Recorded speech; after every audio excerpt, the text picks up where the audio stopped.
तर नमस्कार मित्रांनो, आपल्या नवीन व्हिडिओमध्ये तुमचे सहर्ष स्वागत आहे. तर मित्रांनो, आजच्या व्हिडिओमध्ये आज आपण तुमच्या शेतामधील पिकांची पीक पाहणी कशा पद्धतीने करायची ती आज आपण या व्हिडिओमध्ये संपूर्ण माहिती पाहणार आहोत. तर चला तर मित्रांनो, आपल्या नवीन व्हिडिओला सुरुवात करूया.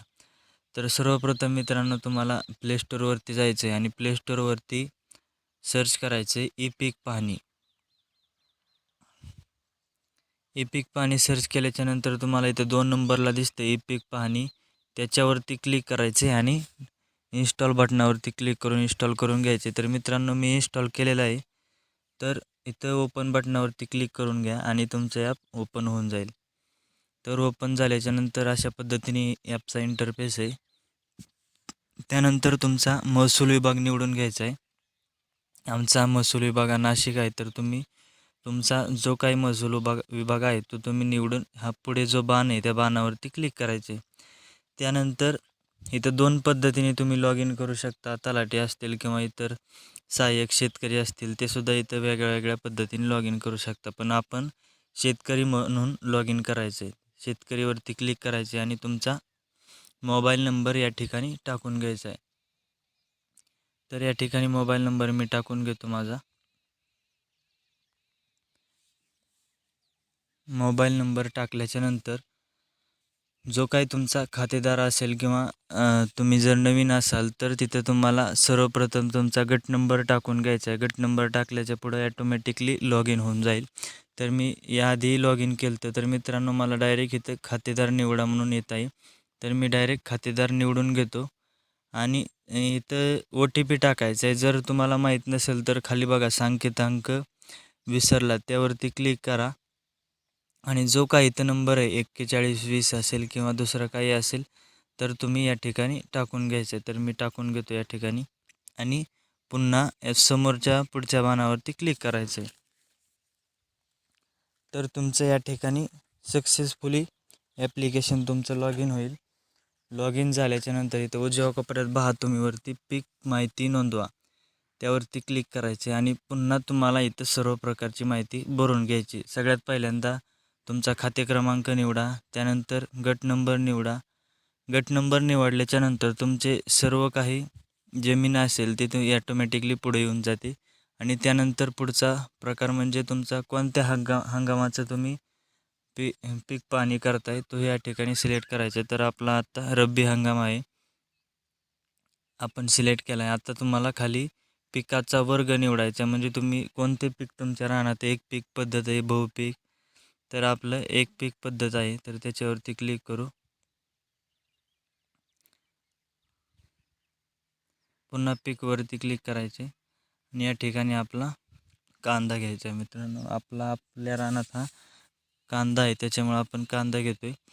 आणि जे काही तुम्ही इथे सगळ्यात महत्त्वाचं आहे, जर तुम्ही याचा पीक विमासुद्धा भरलेला असेल तर जी काही तुम्ही तिकडं माहिती भरली तशाच पद्धतीने इकडं माहिती भरा. आपण 0.20 क्षेत्र भरलेलं आहे पीक विम्यालासुद्धा आणि इथं पण आपण तेवढं. जलसिंचन आपली विहीर आहे. लागवडीची पद्धत तुम्ही प्रवाही सिंचन, तुषार सिंचन काही पद्धती निवडू शकता. तर मी तर अन्य प्रकारे सिंचन निवडतो आणि लागवडीची तारीख निवडून घ्यायची. जी काही तुम्ही पीक विमा भरताना भरलेली आहे तीच भरा, कारण परत पीक विमा भेटायला अडचण नाही. अशा पद्धतीने सर्व माहिती भरून घ्यायची मित्रांनो. माहिती भरल्याच्यानंतर ते पहा पुढे जा या बटनावरती क्लिक करायचे. लोड घेईल ॲप तिथे दिलेले सर्व्हर बरोबर संपर्क होत आहे.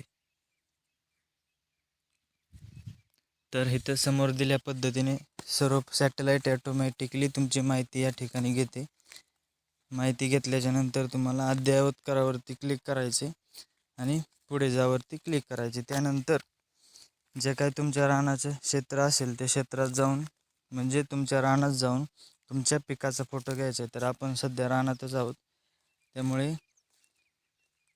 अशा पद्धतीने या ठिकाणी ओपन होईल कॅमेरा आणि आपण आपल्या पिकाचा फोटो काढून घ्यायचा आहे.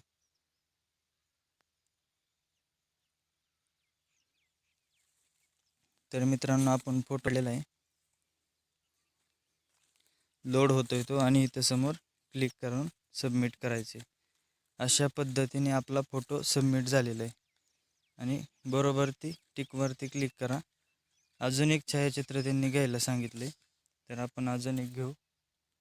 काय अडचण नाही, तुम्ही फक्त तुमच्या शेतात जाऊन ही सर्व माहिती अपडेट करायची, कारण उद्या तुम्हाला अडचण येऊ शकते. कारण जर सॅटेलाईट सगळं काही ऑनलाईन झालेलं आहे त्याच्यामुळे हा प्रॉब्लेम येऊ शकतो. ठीक आहे, वरती क्लिक करा आणि बरोबर वरती म्हणजेच तुमच्या कॅमेरामधून फोटो काढून घ्या आणि पुन्हा बरोबरवरती टिक मार्क करा. अशा पद्धतीने दोन्ही फोटो आपले अपलोड झालेले आहेत. ही पहा तुम्ही, इथं बरोबर farmer I D, distance, date सगळं काय आलेलं आहे. वरील प्रमाणे पिकांची माहिती योग्य व अचूक असल्याचे मी घोषित करतो. वरील टिक मार्क करा आणि पुढे जावरती क्लिक करा. थोडा वेळ थांबा, तुम्हाला इथून सगळी माहिती येऊन जाईल. इथं बघा, सूचना पिकाची माहिती साठवली आहे, अपलोड झाली आहे. ठीक आहे. अशा पद्धतीने मित्रांनो तुम्ही पिकाची माहिती एकदम सोप्या पद्धतीने भरू शकता. पुन्हा होमवरती या. अजून दुसऱ्या तुमच्या पिकाची माहिती भरायची असेल तर अजून पीक माहितीवरून क्लिक करा आणि पुन्हा तुमच्या दुसऱ्या पिकाची तुम्ही माहिती नोंदवू शकता एकदम सोप्या पद्धतीने. तर मित्रांनो, तुम्ही आपल्या यूट्यूब चॅनलवरती नवीन असाल तर चॅनलला सबस्क्राईब करा. तर मित्रांनो, आजचा व्हिडिओ कसा वाटला ते कमेंटद्वारे नक्की कळवा. जय हिंद, जय महाराष्ट्र. धन्यवाद.